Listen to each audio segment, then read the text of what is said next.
Hi everybody, कैसे हैं आप लोग। आई होप आप सभी लोग अच्छे होंगे, सेफ होंगे और अच्छे से पढ़ाई भी कर रहे होंगे। This is Ruchika and welcome to my channel. So आज हम कंटिन्यू करेंगे इंडियन इकोनॉमी का chapter number 4 that is strategy of industrial growth.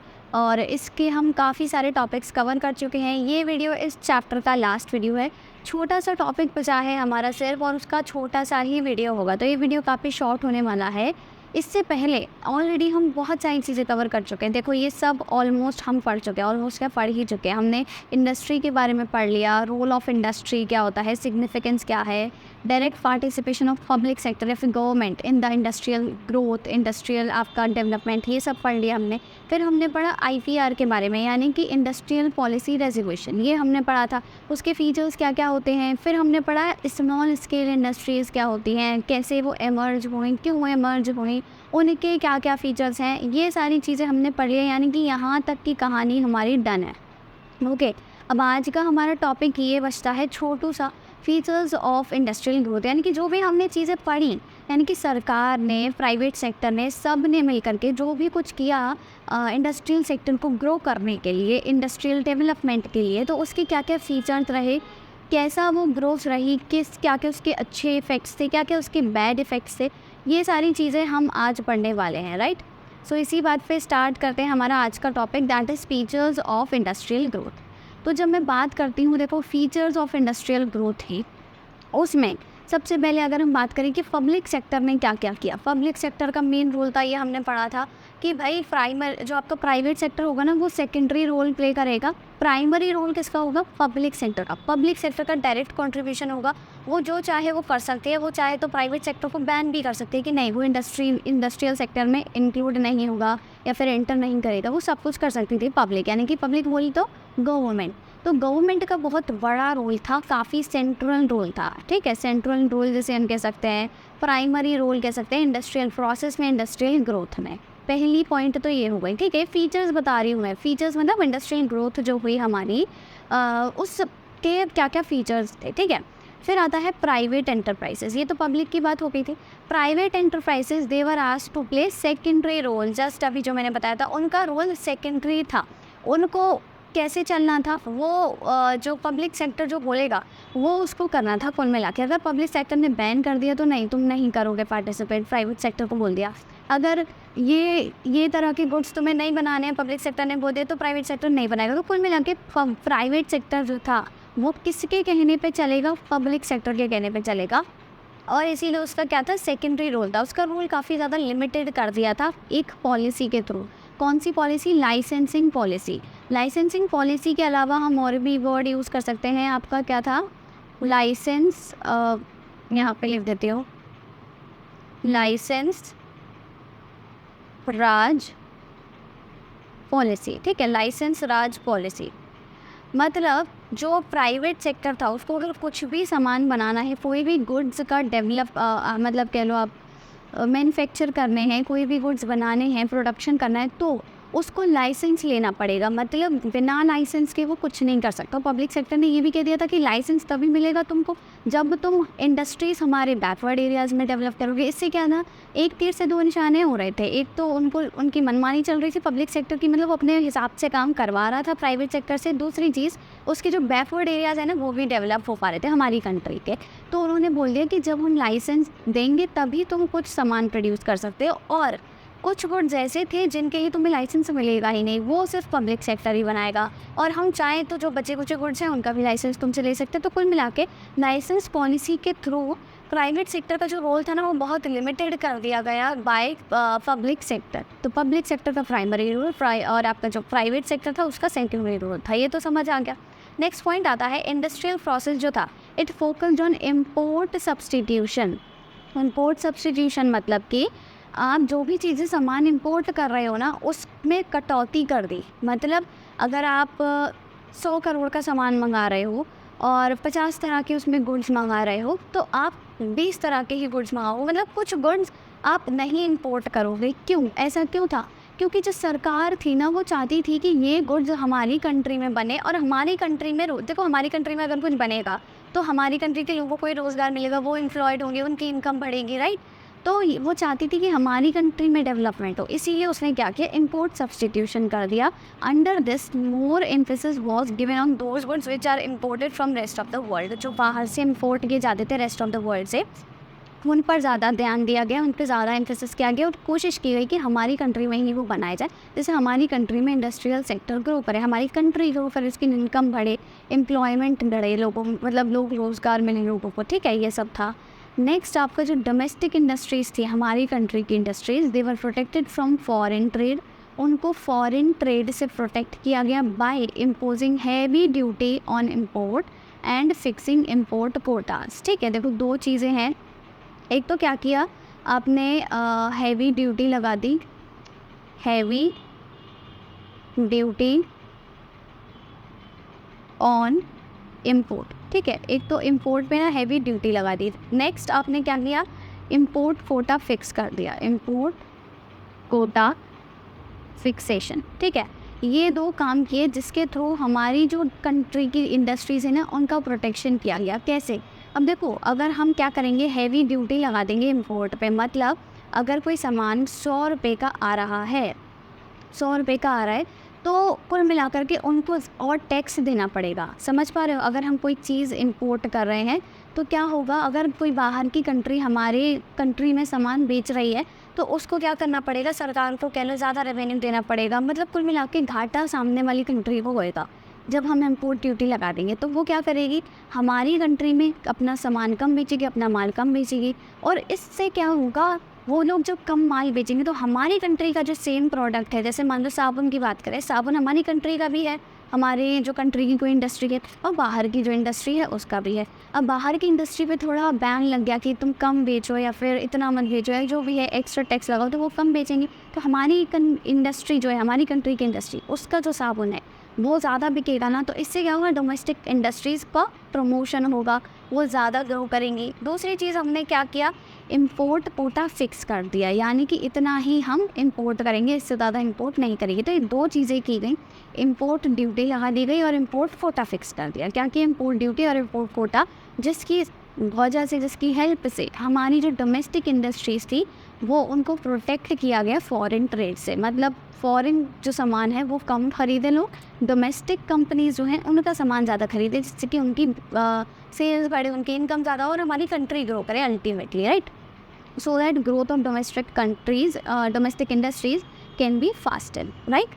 फिर लार्ज इंडस्ट्रीज जो थी उनको डेवलप करने का उद्देश्य क्या था सरकार का, उनको डेवलप करने का उद्देश्य था building up infrastructure of the country, यानी कि कंट्री का इंफ्रास्ट्रक्चर डेवलप करना। जैसे बड़ी बड़ी इंडस्ट्रीज़ क्या करेंगी, रोड्स बनाएंगी, आपके डैम्स बनाएंगी, और आपका हॉस्पिटल्स, स्कूल्स, हाईवेज़, ये इंफ्रास्ट्रक्चर डेवलप करेंगी। तो लार्ज स्केल इंडस्ट्रीज़ को डेवलप करने का ये उद्देश्य था कि इंफ्रास्ट्रक्चर डेवलप हो।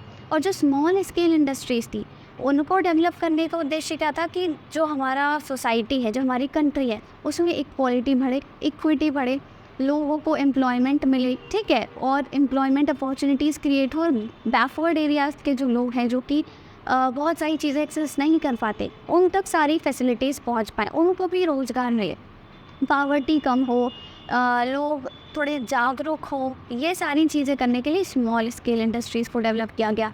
लार्ज स्केल को क्यों किया गया, इंफ्रास्ट्रक्चर डेवलपमेंट के लिए। तो ये सारे फीचर्स हैं कि पब्लिक का क्या रोल था, प्राइमरी, सेकेंडरी किसका था, प्राइवेट का, उन पर हैवी इंपोर्ट ड्यूटी लगा दी और इंपोर्ट कोटा लगा दिया प्राइवेट सेक्टर पे। लाइसेंसिंग राज के थ्रू पब्लिक सेक्टर ने कंट्रोल किया प्राइवेट सेक्टर को। साथ ही साथ लार्ज स्केल इंडस्ट्रीज़ को डेवलप की गई इंफ्रास्ट्रक्चर के लिए, स्मॉल स्केल की हुई गई एम्प्लॉयमेंट जनरेशन के लिए, आपका इक्विटी मेंटेन करने के लिए। तो ये सारी चीज़ें आपको याद रखनी है। डोमेस्टिक इंडस्ट्रीज़ को प्रोटेक्ट किया गया, राइट। तो ये सारे आपके क्या हो जाते हैं, ये सारे हैं आपके फीचर्स ऑफ आपका इंडस्ट्रियल पॉलिसी जो थी, इंडस्ट्रियल ग्रोथ जो हुई थी, ठीक है। अब क्या है, इसके कुछ बैड इफ़ेक्ट्स भी हैं। ये जो इंडस्ट्रियल सेक्टर था जो ग्रो किया, इंडस्ट्रियलाइजेशन जो था, इसके ना कुछ बैड इफ़ेक्ट्स भी हैं और कुछ गुड इफ़ेक्ट्स भी हैं। अब बैड इफ़ेक्ट्स क्या है, सबसे पहले तो बैड इफ़ेक्ट्स पढ़ लेते हैं। देखो, पब्लिक सेक्टर की ना क्या हो गई, मोनोपोली हो गई। अब आप खुद सोचो यहाँ पे क्या हो रहा था, हमने अभी पढ़ा कि पब्लिक सेक्टर सब कुछ कंट्रोल कर रहा था, उसका प्राइमरी रोल था, सेंट्रल रोल था, private sector secondary role play कर रहा था, ठीक है। तो पब्लिक सेक्टर की ये मनमानी चल रही थी। बहुत सारे सेक्टर्स, बहुत सारे आप कह लो बहुत सारी चीज़ें या फिर बहुत सारे गुड्स का प्रोडक्शन सिर्फ पब्लिक सेक्टर के हाथ में ही था, बहुत सारी चीज़ें सिर्फ पब्लिक सेक्टर के ही हाथ में थी, प्राइवेट को तो उसमें अलाउ करना मतलब एंटर करना ही अलाउड नहीं था। तो इससे क्या हुआ, एक मोनोपोली क्रिएट हो गई and it turn out to be dead social weight. Dead social weight मतलब पब्लिक यार कुल मिला के अच्छे से संभाल नहीं पाया। वो एक अकेला इंसान अच्छे से, देखो सारी चीज़ें, मान लो घर में आपकी मम्मी है, अब मम्मी सारा काम खुद ही करने लग जाए, सारा काम, कोई भी हाथ इधर से उधर ना हिलाए, तो ऑब्वियसली थोड़ी प्रॉब्लमेटिक सिचुएशन हो जाएगी कि नहीं, वो सारा काम खुद से हैंडल नहीं कर सकती। थोड़ा बहुत सब काम करते हैं, भले ही ज़्यादा काम मम्मी करती है, बट थोड़ा बहुत बाकी सब भी करते हैं, वो भी मम्मी करने लग जाए तो प्रॉब्लम होगी ना, समझ पा रहे? तो इसी तरह पब्लिक सेक्टर सारा काम खुद ही अपने हैंडल कर लेगा, वही तानाशाह बनेगा, उसकी मोनोपोली हो जाएगी। तो इससे क्या हुआ, प्रॉब्लमेटिक सिचुएशन अराइज होने लगी, राइट। नेक्स्ट आता है domestic industries failed to achieve international standards in the quality of product. अब देखो हमने क्या किया, जो सामान बाहर से हम मंगा रहे थे, इंपोर्ट कर रहे थे, उस पर हमने हैवी इंपोर्ट ड्यूटी लगा दी, इंपोर्ट कोटा लगा दिया। तो हमारी कंट्री में सिर्फ हम अपनी कंट्री का ही सामान यूज़ कर रहे हैं, जो हमारी कंट्री की डोमेस्टिक इंडस्ट्रीज़ प्रोड्यूस कर रही हैं सिर्फ वो यूज़ कर रहे हैं, बाहर का तो कुछ यूज़ ही नहीं कर रहे हैं। तो इससे क्या होता है, एक स्टैंडर्ड मेंटेन नहीं हो पाया, हम वही पिछड़ी चीज़ें रहे। अब देखो जैसे अगर आप बचपन से मान लो किसी बेकार से चुंगी वाले स्कूल में पढ़ते आ रहे हो, तो आपका डेवलपमेंट उतना ही रहेगा ना, वहीं तक सीमित रहोगे ना, आपको बहुत ज़्यादा चीज़ें जानने को नहीं मिलेंगी। हम अच्छे से अच्छे इंस्टीट्यूट और स्कूल में क्यों पढ़ना चाहते हैं, जिससे हमको ज़्यादा से ज़्यादा चीज़ें सीखने को मिले, हमारे एक स्टैंडर्ड मेंटेन हो पाए। यहीं हम अपनी कंट्री को देखें और किसी बाहर और डेवलप्ड नेशन को भी देखें, उन स्टूडेंट्स को और हम में भी बहुत ज़्यादा फ़र्क होगा। पर क्यों है, क्योंकि हम कभी साथ में नहीं रहे हैं, होता है ना। तो इसी तरह क्योंकि जो बाहर की इंडस्ट्रीज़ थी, यानी कि जो आपकी फॉरेन इंडस्ट्रीज़ थी, उनको बहुत ज़्यादा बैन कर दिया गया या फिर उनका बहुत ज़्यादा रिस्ट्रिक्शंस लगा दी गई, तो क्या हुआ, एक कंपटीशन लेवल नहीं बढ़ पाया डोमेस्टिक इंडस्ट्रीज़ में और फॉरेन इंडस्ट्रीज़ में, जिससे कि क्या हुआ, जब डोमेस्टिक इंडस्ट्रीज़ थी ना, वो वहीं तक वहीं रही, वो आगे ग्रो नहीं कर पाई बहुत ज़्यादा। हालांकि ग्रो कर रही थी पर अपने अपने में ग्रो कर रही थी, समझ लो अपनी दुनिया में ही मस्त है वो, और आगे बाहर की दुनिया देख ही नहीं पाई और स्टैंडर्ड मेंटेन नहीं कर पाई एक प्रोडक्ट का, अच्छा जो स्टैंडर्ड होता है। तो ये सारी प्रॉब्लम्स हुई, क्यों हुई, क्योंकि भाई हमको टफ कंपटीशन नहीं मिला, ठीक है। फिर आता है आपका फॉरेन रिजर्व्स, जो हमारे फॉरेन रिजर्व्स थे ना, दे स्टार्टेड श्रिंकिंग। क्यों, due to the adaptation of technique like import substitution. अब जो मैंने बताया था इम्पोर्ट सब्सटीट्यूशन हुआ, उससे क्या हुआ, हमारे जो फॉरेन रिजर्व्स थे ना वो कम होने लगे। कैसे, क्योंकि देखो हमने क्या किया, इम्पोर्ट पे थोड़ा रिस्ट्रिक्शन लगा दी, तो हमारे पास फॉरेन रिजर्व्स कम आएंगे, इससे मतलब हमको फॉरेन रिजर्व कम देना पड़ेगा। फॉरेन रिजर्व मतलब बाहर की करेंसी, एक तरह से ये समझो।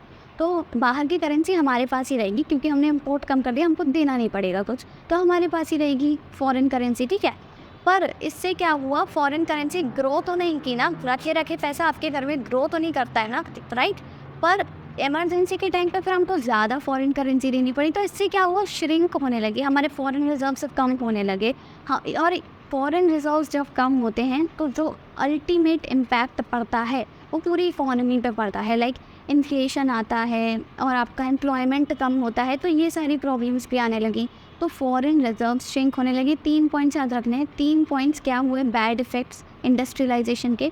एक तो सबसे पहले आपका आ जाता है monopoly of what, public sector, सिर्फ इतना याद रखो, मोनोपोली किसकी, पब्लिक सेक्टर की, ठीक है। और आपका मेन वर्ड्स याद रखने हैं जो स्टैंडर्ड्स, ठीक है। स्टैंडर्ड्स कौन नहीं मेंटेन कर पाया, हमारी जो डोमेस्टिक इंडस्ट्रीज़ थी वो नहीं मेंटेन कर पाई। और लास्ट आपका आता है फॉरेन रिजर्व्स, ठीक है, फॉरेन रिजर्व्स हमारे कम होने लगे। तो monopoly, standards, foreign reserve. Monopoly क्या, पब्लिक सेक्टर की ज़्यादा होने लगी, जिससे प्रॉब्लमेटिक सिचुएशन आ गई। स्टैंडर्ड्स मतलब हम लोग स्टैंडर्ड्स मेंटेन नहीं कर पाए, हमारी डोमेस्टिक इंडस्ट्रीज स्टैंडर्ड मेंटेन नहीं कर पाई। फॉरेन रिजर्व्स का मतलब क्या हो जाएगा कि फॉरेन रिजर्व्स हमारे कम पड़ गए। तो 3 वर्ड्स याद रखने हैं, बैड इफेक्ट्स ऑफ इंडस्ट्रियलाइजेशन। ये सारे क्या हैं कि क्या क्या गलत इफ़ेक्ट पड़े इंडस्ट्रियलाइजेशन के हमारी कंट्री में, राइट। अब इसके बाद कुछ अच्छे अच्छे इफ़ेक्ट्स भी हैं भाई। अच्छे इफ़ेक्ट्स क्या हैं, देखो, growth of economy got a big push and a rise in the level of output in the economy। कुल मिलाकर के जैसे जैसे हमारी डोमेस्टिक इंडस्ट्रीज थोड़ा बहुत ग्रो भी कर रही थी, तो इससे हमारी कंट्री ग्रो करी, ठीक है, ग्रो की थी और काफ़ी ज़्यादा राइज देखने को मिला था लेवल ऑफ आउटपुट पे। जैसे हमारी जो नेशनल इनकम थी 6% से इंक्रीज़ हुई थी, तो काफ़ी ज़्यादा राइज देखने को मिला था। ओके, फिर SSIs यानी कि small scale industries, they made a substantial contribution in the growth process. क्यों? क्योंकि भाई स्मॉल स्केल इंडस्ट्रीज़ के लिए क्या चाहिए आपको? कम लोन चाहिए, कम पैसा चाहिए, कम इन्वेस्टमेंट चाहिए, और बहुत ज़्यादा लोग फिर इसके प्रति अवेयर भी हो रहे थे। उनको अच्छा लग रहा, मतलब अच्छा है इधर, उनको समझ आ रहा था कि ये चीज़ भी अच्छी है, इससे वो ग्रो कर सकते हैं, वो अर्न कर सकते हैं, इससे एम्प्लॉयमेंट जनरेशन होगा। और रूरल इकोनॉमी में, रूरल एरियाज़ में, बैकवर्ड एरियाज़ में इसका फिर बहुत ज़्यादा आप कह लो क्रेज़ तो नहीं बोलूँगी, मतलब बहुत ज़्यादा लोग इसके लिए अवेयर होने लगे, तो वो अपनी छोटी छोटी इंडस्ट्रीज़ खोलने लगे, छोटी छोटी चीज़ों की, जो मैंने बताया था, जैसे घर में ही हम लोग खोल लेते हैं, लिज्जत पापड़ वगैरह, या आपने नाम भी सुना होगा। तो इसका बहुत ज़्यादा कंट्रीब्यूशन रहा ग्रोथ प्रोसेस में। और लार्ज स्केल इंडस्ट्रीज ही थी, उनका भी कंट्रीब्यूशन रहा। क्यों? क्योंकि वो उन्होंने इंफ्रास्ट्रक्चर डेवलप किया, राइट। तो उन्होंने क्या किया? Greater growth in the country, country को, हमारी कंट्री को ज़्यादा ग्रोथ दी। स्मॉल स्केल इंडस्ट्रीज़ ने भी दी। कैसे? एम्प्लॉयमेंट जनरेट करके, इक्वालिटी फैला करके, इक्वालिटी मेंटेन करके। लार्ज स्केल इंडस्ट्रीज़ ने कैसे किया? इंफ्रास्ट्रक्चर डेवलप करके। और last but not the least, diversification in the domestic industries. Diversification कैसे आने लगा? मतलब अगर कोई इंडस्ट्री आपका कोई एक तरह का काम, वो गुड प्रोड्यूस करती है, मान लो वो जैसे स्टील प्रोड्यूस कर रही है, सिर्फ स्टील प्रोड्यूस कर रही है, तो उसमें अब क्या हुआ? डाइवर्सिफिकेशन आने लगा। वो स्टील प्रोड्यूस करने के साथ साथ, लेटर सपोज स्टील के गेट्स भी बेच रही है, स्टील का कोई और सामान बना के भी बेच रही है, स्टील की मतलब कुछ भी, समझ रहे हो? मतलब एक ही प्रोडक्ट का वेरिएशन आने लगा, समझ पा रहे हो? तो क्या हुआ? इससे डाइवर्सिफिकेशन होने लगा, मतलब वो और ज़्यादा ग्रो कर रही हैं और अपने प्रोडक्शन को फैला रही हैं, लार्ज स्केल प्रोडक्शन कर रहे हैं, तो ये सारी चीज़ें होने लगी। तो गुड इफ़ेक्ट्स में आपका क्या क्या आ जाएगा कि एक तो देखो हमारी कंट्री की ग्रोथ हुई, ठीक है, ग्रोथ हुई। फिर जो स्मॉल स्केल इंडस्ट्रीज़ थी, उन्होंने क्या किया? कंट्रीब्यूशन किया थ्रू आपका एम्प्लॉयमेंट जनरेशन, ठीक है, ये हो जाएगा। फिर आपकी जो लार्ज स्केल इंडस्ट्रीज़ थी, उन्होंने कैसे करा? आपका ग्रोथ में कंट्रीब्यूशन कैसे रहा उनका? इंफ्रास्ट्रक्चर डेवलप करके। और लास्ट आपका क्या हुआ? डाइवर्सिफिकेशन आपको शो किया। डाइवर्सिफिकेशन होने लगा जगह जगह, मतलब अलग अलग एरियाज़ में कोई एक पर्टिकुलर इंडस्ट्री अपना प्रोडक्शन फैलाने लगी। तो 4 पॉइंट्स आपको इसमें याद रखने हैं। 3 पॉइंट्स मैंने बैड इफेक्ट्स में बताए थे। एक तो मोनोपोली क्रिएट हो गई पब्लिक सेक्टर की, और आपका क्या हुआ? स्टैंडर्ड्स मेंटेन नहीं कर पाए, और हमारा क्या हुआ? आपका फॉरेन रिजर्व्स हमारे कम होने लगे। और इसमें क्या हो जाएगा? ग्रोथ हुई अच्छी खासी, small scale industries, large scale industries, और आपका डाइवर्सिफिकेशन। और फीचर्स मैंने आपको बता ही दिए हैं, ये सारे फीचर्स थे। वही देखो, आपका पब्लिक सेक्टर ऐसे ग्रो किया, प्राइवेट सेक्टर का सेकेंडरी रोल था, और आपका फॉरेन ट्रेड जो था, ठीक है, उस पर हैवी ड्यूटी लगा दी, इंपोर्ट कोटा लगा दिया, इंपोर्ट सबसे क्या कहते हैं, इंपोर्ट ड्यूटी फिक्स कर दी। और आपका large scale industries, small scale industries, तो ये सारी चीज़ें आपको याद रखनी हैं। और इसी के साथ हमारा चैप्टर ख़त्म होता है। छोटा सा ही वीडियो था क्योंकि छोटा सा टॉपिक था। So that's all for this video. इसके बाद हम नया चैप्टर स्टार्ट करेंगे, chapter number 5। So stay tuned for that. और अगर अभी तक आपने वीडियो लाइक नहीं किया है तो do give the like and don't forget to subscribe to my channel. Thank you.